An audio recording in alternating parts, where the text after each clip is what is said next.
Chào mọi người, hôm nay tôi lên vụ làm nhà cho cháu gái có riêng đấy, có riêng đấy. Giờ xem nhé, ngoài em cái nhà thôn toàn là con hết. Mọi người xem nhé.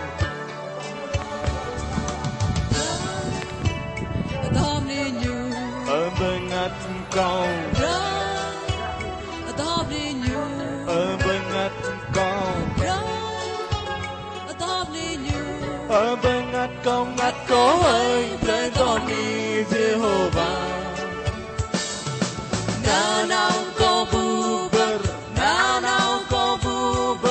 buber kita kong lai papuasa, wayang paprai abing bangkot masat bang, yung sway kau beradai tay.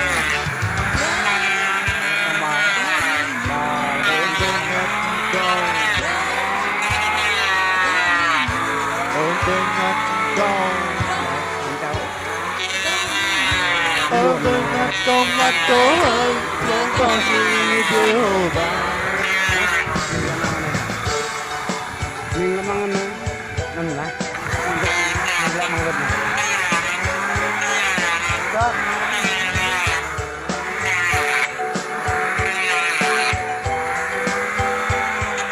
Mình xem nhá, mình một dàn đó.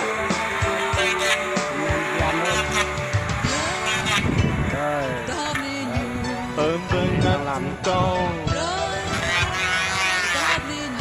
ở bên ngắt cầu, ở bên ngắt cầu ơi, để con đi Jehovah.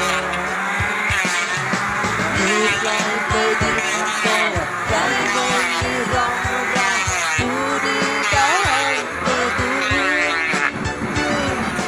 Con đi Jehovah, con đi Jehovah, con đi ngược lại ở bên ngắt cầu.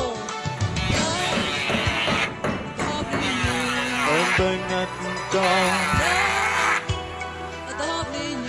ở bên ngắt cầu, ở bên ngắt cầu ơi, để con đi Jehovah. Format dài 12 mét, gần 12 mét nhé.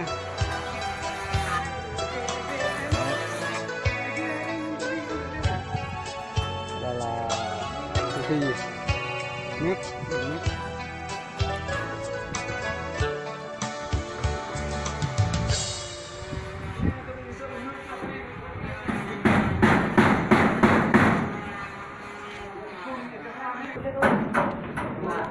Con già làm canh cửa nè, con già.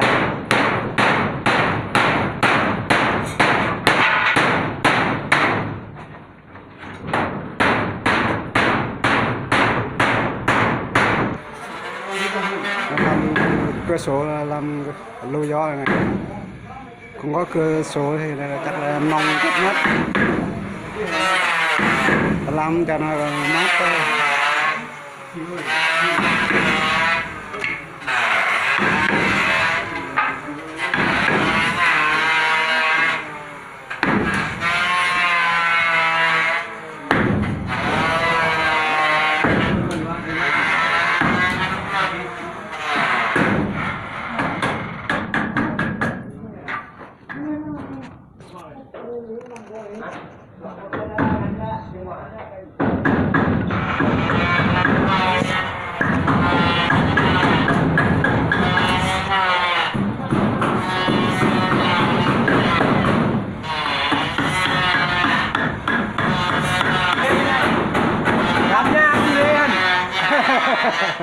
Làm nhà con người bên này, làm nhà con cháu đấy, con cháu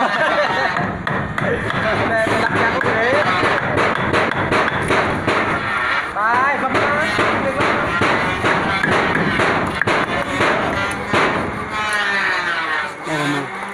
anh em bây giờ là làm nhiệt tình lắm, làm nhà con người bên nhà đông nhiệt tình. rất là nhiệt tình ấy. Làm rất Đến là 4 giờ 5 giờ Ngoài làm rất là trung tình. nói chung là Nói chung là anh em mình làm rất là trung tình. trung tình rất là vui vẻ. Rất là hoa đồng. Và ngày hôm qua với ngày này nè Là 2 ngày mà chưa xong. sang nhà Pháp quá. nhà Prong đây nhà Rồi bằng đây. không biết nói Lễ bằng đây.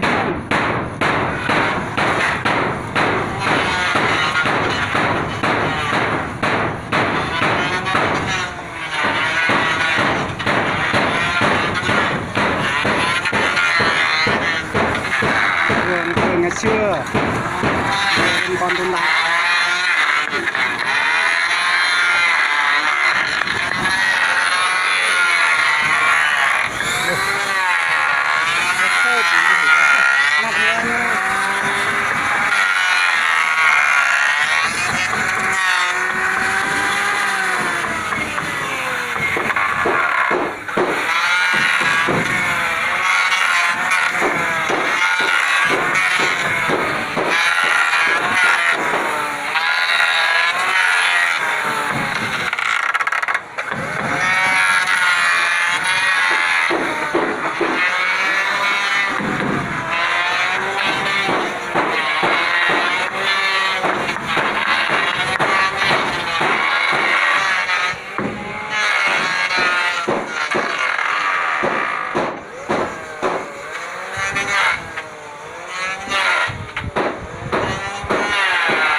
Tin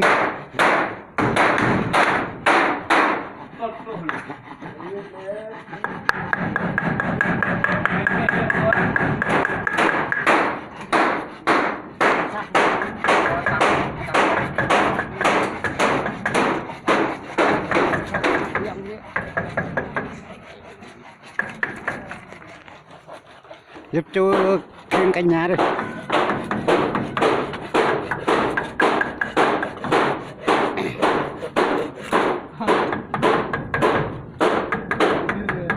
Bao tờ ga này à?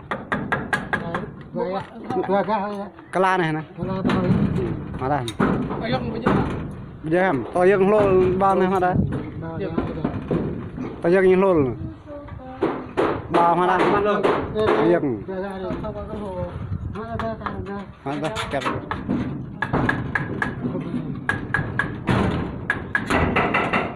Hăng được khó cho cái này hả? Cho biết.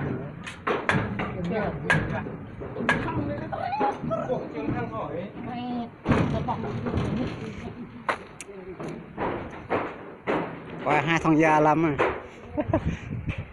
2 thằng già làm cửa.